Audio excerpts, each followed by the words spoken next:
مثال کے طور پر عوام اگرچہ سگریٹ پیتی ہے، حالانکہ نقصان ہے، حرام ہے، عرب علماء کے اعتبار سے، عرب علماء کے فتوے کے اعتبار سے حرام ہے، لیکن مکروہ تحریمی ہے۔ ہمارے ہندوستان کے علماء کا فتویٰ یہ ہے مکروہ تحریمی ہے۔ کتنے لوگ سگریٹ پی رہے، کتنے لوگ سگریٹ پی رہے ہیں، اپنے آپ کو نقصان پہنچا رہے، بیڑی پی رہے ہیں، اپنے آپ کو نقصان پہنچا رہے ہیں، اور اسی طرح تمباکو کھانا، یہ عوام الناس کا روزمرہ کی یہ عادت بن چکی ہے، جس کے بغیر ان کی زندگی میں 24 گھنٹے صبح اٹھا تو ہونا، بیڑی پینا، بعض لوگوں کی یہ عادت اتنی ہو جاتی ہے، ایک بندہ کہنے لگا جب تک میں سگریٹ پیتا نہیں کی اس وقت تک مجھے بیت الخلا جاتا نہیں۔ کچھ لوگوں کی یہ عادت بن جاتی ہے۔ ایک حافظ صاحب کو میں نے دیکھا جن کی یہ عادت بن گئی تھی کہ وہ بیڑا کھاتے تھے، ایسا بیڑا جو نشے والا، کیا بولتے ہیں اسے، کیا کی بولتے نا بھائی، زردہ بیڑا، وہ زردہ بیڑا ان کو کھائے بغیر اللہ بیچارے تو کیا نہیں ہوتا، بیت الخلا چاہتا نہیں۔ کیوں؟ یہ عادت بنا چکے ہیں، سگریٹ پینا، تمباکو کھانا، گٹکا کھانا، چہرے دیکھو ان کے دانتیں دیکھو کتنے غلیظ رہتی، کتنے گندے رہتی، کوئی بازو سے آنا پسند نہیں کرتا، بازو ٹہرنا پسند نہیں کرتا، نماز میں کوئی بازو کھڑا تو اس کے منہ سے بدبو آتی رہتی۔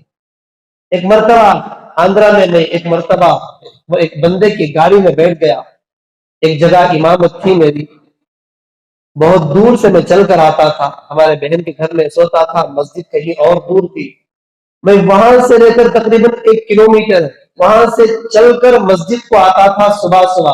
میرے پاس اس وقت نہ گاڑی تھی نہ سائیکل، تو اس وقت میں جب چل کر آتا تھا ایک بندہ بیچارہ مجھے بٹھا لیا، بیٹھو حضرت گاڑی میں، بیٹھ گیا۔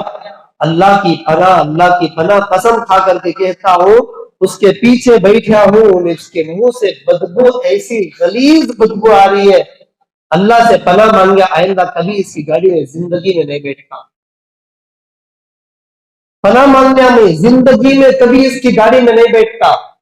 کچھ لوگ ایسے ہوتے ہیں مسجد میں پان کھانے کو یا گٹکا کھانے کو یا سگریٹ پینے کو یا تمباکو کھانے کو لیکن میں آنکھ پھٹ جاتی۔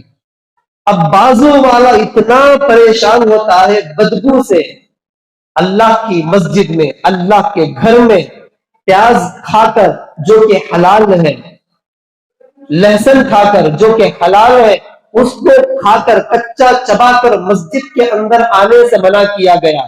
اللہ کے رسول نے منع فرمایا، کیوں؟ کچا پیاز تم کھا کر آؤ گے اس کے منہ سے بدبو نکلے گی، تو کچے پیاز میں بدبو ہوا کرتی ہے، تو کچا پیاز بندہ کھا لیا یا لہسن کھا کر کے کچا چبا کر آ گیا، اس کے منہ سے بدبو نکلتی ہے، جس سے انسانوں کو ہی نہیں بلکہ فرشتوں کو بھی تکلیف ہوتی ہے، اس لیے اللہ کے نبی نے منع فرمایا ہے۔ اب پیاز جو کہ حلال ہے، سالن میں داخل جس کو پکایا جاتا ہے جو کہ حلال ہے، اس کو کھا کر مسجد میں آنے سے منع کیا گیا ہے۔ انہیں سگریٹ پینے کو مسجد میں آتا ہے، تمباکو کھا لے تو، گٹکا کھا لے تو مسجد میں آتا ہے۔ اللہ اکبر، اللہ اکبر، حرام ہے، حرام۔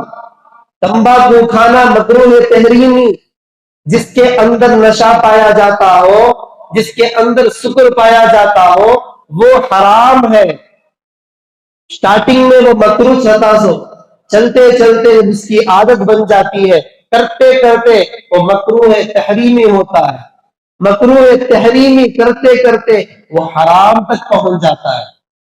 ایک مرتبہ کریا، 2 مرتبہ کریا، وہ مکروہ رہتا ہے، دوسری مرتبہ، تیسری مرتبہ کریا، مکروہ تحریمی ہو جاتا ہے۔ اب اسے عادت بنا لیا، کنٹینیو روزانہ پینا، روزانہ یہ عادت بنا لیا ہے، تو یہ کیا ہے؟ یہ حرام ہے۔ عرب علماء جو ہے اس کو حرام کہتے ہیں۔ ایک مولانا کی عادت تھی کہ وہ سگریٹ پیا کرتے تھے، بچپن کی عادت بن گئی، کیا کریں گے، وہ مولانا بن گئے، بچپن سے عادت تھی سگریٹ پینے کی، لیکن وہ مولانا اللہ نے اس کو ہدایت دی, وہ عالم بھی بن گئے, بہت بڑے مقرر بھی بن گئے. بہرحال تو وہ سگریٹ پیتے. ایک مرتبہ وہ حج کے لیے گئے, مولانا صاحب حج کے لیے گئے. حج کرنے کے وقت وہاں پر حج کرتے کرتے ایک مرتبہ ایک باتھ روم کے پاس کھڑے ہو کر سگریٹ پینا شروع کرے. وہ ان کی عام آدمی عرب کا, انہیں دیکھنے کو حرم حرم حرم حرم کہا. ارے شاہینو وہ سارے میں حرام کام کر ڈالیا, سگریٹ کا پینے کو بات بولے حضرت. انہوں نے علی نشنا تو بولے یہ ہمارے ہندوستان میں حلال ہے بھائی, مکروہ ہے, میں پی کو عادت ڈالنے سے مکروہ ہے, تمہارے پاس حرام کیا یہ؟ بولے حرم حرم حرم ہے. تو عرب میں مکروہ نہیں بلکہ حرام ہے وہ چیز جس کو ہم لوگ پیتے ہیں. آج اس کی عادت ہم لوگوں نے بنا لیا. یہ بری عادتیں چھوڑو, یہ گندی عادتیں چھوڑو. یہ سگریٹ پینا, یہ تمباکو کھانا, یہ گٹکا کھانا, مجھے یہ سمجھ میں نہیں آتا بازو بیوی کیسا سوتی تھی معلوم نہیں. پناہ مانگتی رہیں گا انہیں. حقیقت میں بولنا تو اسے پوچھ کو دیکھنا, تم نے اس کا اندازہ نہیں ہوتا, پینے والے کو اندازہ نہیں. پینے کا یا تو تمہیں بولتی تم کیا رے حدیث بات استن کرتی, تم میں بھی ایک عادت ہے سگریٹ پینے کی. تمہارے بازو کو تو ایسا آدمی جو سگریٹ نہیں پیتا انہیں کھڑا کر تو حدیث بات بتاؤ. ایک آدمی تمباکو کھاتا ہے سگریٹ نہیں پیتا, انہیں بولتا ہے کیا باس ہے, بدبو ہے. ایک آدمی تمباکوش نہیں کھاتا, انہیں بولتا حدیث باس اس نے کہتا ہے. تو اس لیے میرے بھائی اللہ کی خاطر اس میں نقصان بھی ہے. جو آپ پیتے ہو, جو آپ کھاتے ہو, وہ جو پیسے آپ خرچ کرتے ہیں. ایک بندہ بولیا حضرت چند دن پہلے ایک آدمی سے ملاقات ہوئی. وہ آدمی بولیا تمہاری تنخواہ کتنی ہے, پوچھا مجھے. ایک ہی باتیں کرتے کرتے سچ پوچھا. میں بولیا اتنی تنخواہ ہے بھی, ہاں نہیں بتاتا. دو چیزیں نہیں بتانا کہتے. ایک چیز عمر, تمہاری عمر کتنی ہے تو نہیں بولنا. دوسری تمہاری تنخواہ کتنی ہے تو نہیں بولنا. تو نہیں بولو نا کسی بھی, کیا نہیں بولنا, عمر نہیں بولنا, تنخواہ کتنی ہے کسی بھی نہیں بولنا. کم رہی تمہاری تنخواہ تمہیں حقارت سے دیکھا جائے گا. تمہاری اگر تنخواہ کم رہی تو حقارت سے دیکھا جائے گا. اگر زیادہ رہی تو اس سے لالچ رکھی جائے گی, اس سے حوث رکھا جائے گا, یا حسد, یا تو حوث یا تو حسد. تو اس لیے یا تو نظر بھی لگ سکتی ہے کیا اس کی ہمیشہ. اور اسی طرح تمہارے اوپر نیت اس کے ساتھ چاپلوسی کرنا, اس لیے یہ کام نہیں کرنا.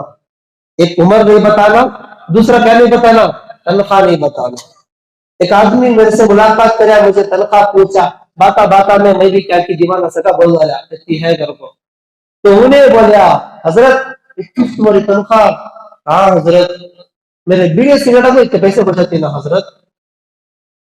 میں جو تمباکو کھاتا ہوں, میں جو سگریٹ پیتا ہوں, اسے جتنے پیسے مہینے میں ہو جاتی میرے. تو لوگوں کی عادت نہیں بن چکی ہے.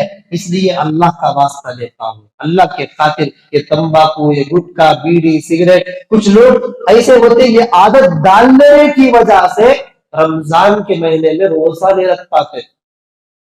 بولتی نہیں حضرت روزہ نہیں رکھ سکتا, کئی کو میں نہیں رکھ سکتا. کیا کہتا وہ چھوڑنے ہوتا نہیں کہتا. کیا نہیں ہوتا, وہ چھوڑنے ہوتا نہیں حضرت. ڈال جاؤ تو وہ عادت بن گئی. بعض لوگوں کو چاہ کی عادت, چاہ پینے کے واسطے وہ تو روزہ نہیں رکھتا. صرف چاہ کی عادت سے صبح ہوئے تو چاہ ہونا, 8 بجے ایک چاہ, 10 بجے ایک چاہ, 2 گھنٹے میں چاہ پیتے رہنا, اور چاہ کے ساتھ فوراً سگریٹ. بعض لوگ کھانا کھانے کے فوری بعد سگریٹ پیتے ہیں, پیزر پیدا ہوتا ہے اس سے. معلوم آپ کو, آپ جیسے ہی کھانا کھانے کے بعد فوراً آپ سگریٹ پیے یا چائے پیے, اس سے کیا نقصان ہوتا ہے, پیزر پیدا ہوتا ہے. کتنا نقصان ہے. آپ سگریٹ پیتے ہو, دل جل جاتا ہے. جلتا ہے کہ نہیں جلتا, اندر پورے دھواں بن کو جم کے رہتی, کالا ہو جاتا ہے. ایکسپیریمنٹ میں ایک بندہ, میں ایک ویڈیو دیکھا تھا جس کے اندر 300 سگریٹ انہیں جلا کو ایکسپیریمنٹ کرایا تھا. ایکسپیریمنٹ ایک طرف کو کپاس ڈال کر ایک طرف سگریٹ جلا رہا ہے, پوری دھواں وہ چوسے تو جیسا جاتا ہے. تو وہ ایک ایکسپیریمنٹ کرایا تھا انہوں نے, 300 سگریٹ جلانے سے پیسہ ہوتا ہے کربل کو دکھایا تھا. خدا کی قسم کھا کر کہتا ہوں وہ پوری کی پوری کپاس ایک دم کالی ہو گئی تھی. اب سوچو ایک کپاس 300 سگریٹ پینے کے بعد کپاس کی حالت یہ ہوئی ہے تو دل کی حالت کیا ہوئی رہے گی, انہیں پی کو کیا حالت اس کی بنی رہے گی. اس لیے میرے بھائی اللہ کا واسطہ دیتا ہوں, یہ نشہ آور چیزیں چھوڑو, یہ شراب چھوڑو, یہ جو تمہاری عادتیں ہیں وہ ساری کی ساری عادتوں کیا کرو, طلاق دو.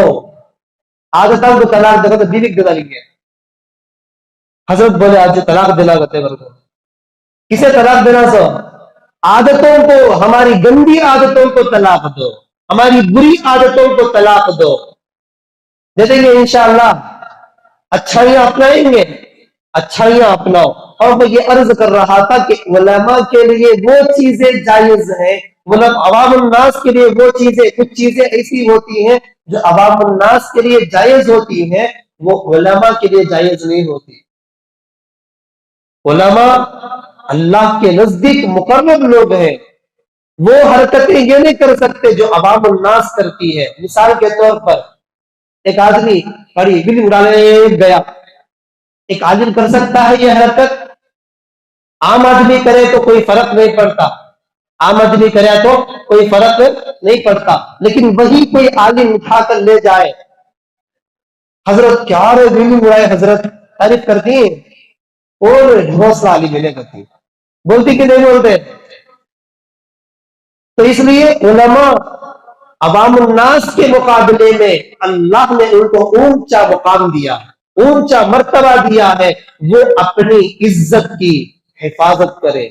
عوام الناس آپ کو اسی وقت میں آپ کا احترام کرے گی جب آپ ان کی نظر میں معزز ہوں گے. آپ ایسی حرکتیں نہ کریں گے جو عوام الناس کرتی ہے. عوام آپ کو برداشت نہیں کرتی. مثال کے طور پر آپ کا جبہ سفید ہے, عوام کی پینٹ, عوام کا شرٹ وہ رنگ رنگیلا ہوتا ہے. سفید چیز کے اوپر جب کوئی دھبا لگ جاتا ہے تو آپ کو صاف نظر آتا ہے, اگرچہ وہ چھوٹا ہی کیوں نہ ہو. یہاں پر دھبے لگے ہوئے ہیں, یہ دھبا آپ کو صاف نظر آ رہا ہے, چھوٹا دھبا یہاں پر صاف نظر آ رہا ہے. وہی جبہ اگر کلر شرٹ کے اندر لگ گیا, کلر کپڑے کے اندر لگ گیا تو نظر نہیں آئے گا. تو اسی طرح علماء کی اور عوام الناس کی مثال ہے. سفید پر چیز دکھ جاتی ہے لیکن عوام 1000 گناہ کرے تب بھی وہ نظر نہیں آتی, لیکن عالم اگر وہی چھوٹا بھی اگر گناہ کرے وہ نظر آ جاتا ہے. اس لیے اپنے آپ کو چوکنا کرنے کی ضرورت ہے, علماء کو اپنے آپ کو بچانے کی ضرورت ہے, اور عوام الناس آپ کی اسی وقت میں قدر کرے گی جب آپ ان کے یہاں محترم بن کر رہیں گے, متقی اور پرہیزگار بن کر رہیں گے. تو یہ چیز آپ حضرات کے سامنے اس لیے عرض کر رہا ہوں, اور آپ کے ذمہ بھی یہ ضروری ہے کہ علماء جیسے بھی ہو اللہ کے یہاں وہ مقرب ہے. علماء جیسے بھی ہو وہ اللہ کے یہاں مقرب ہے.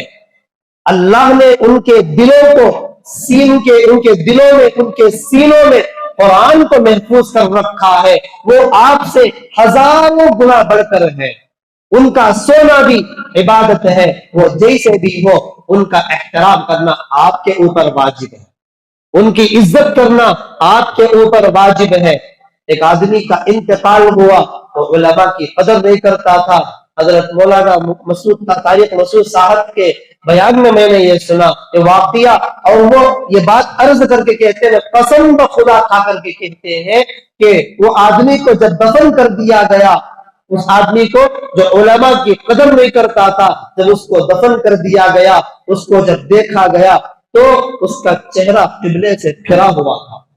اس لیے علماء کی قدر کرو.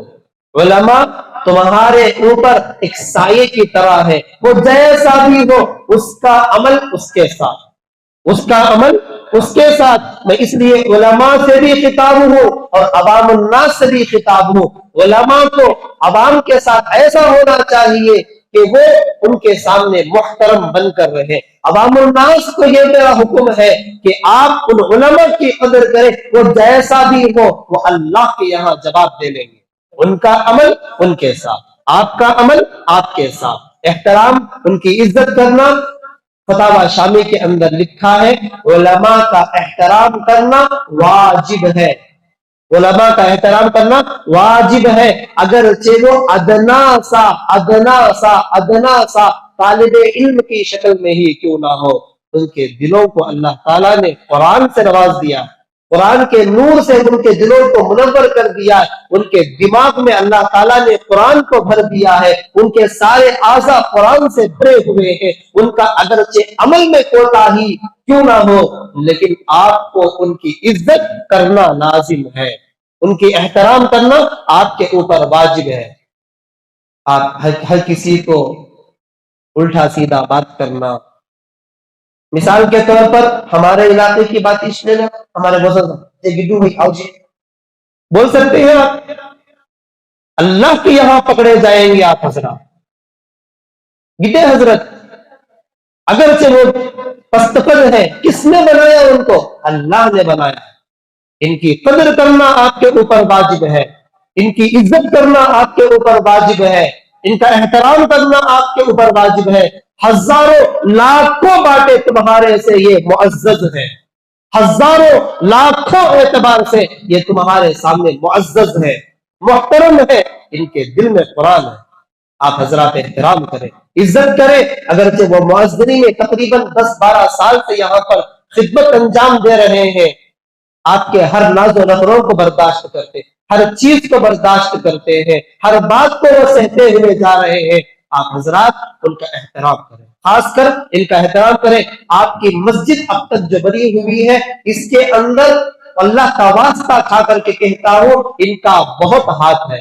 اس بیچارے نے بہت محنت کی ہے، ان کی قدر کریں. اللہ تعالیٰ سے دعا ہے اللہ تعالیٰ ان تمام باتوں پر کہنے سے زیادہ عمل کی توفیق عطا فرمائے. وآخر دعوانا الحمدللہ رب العالمین.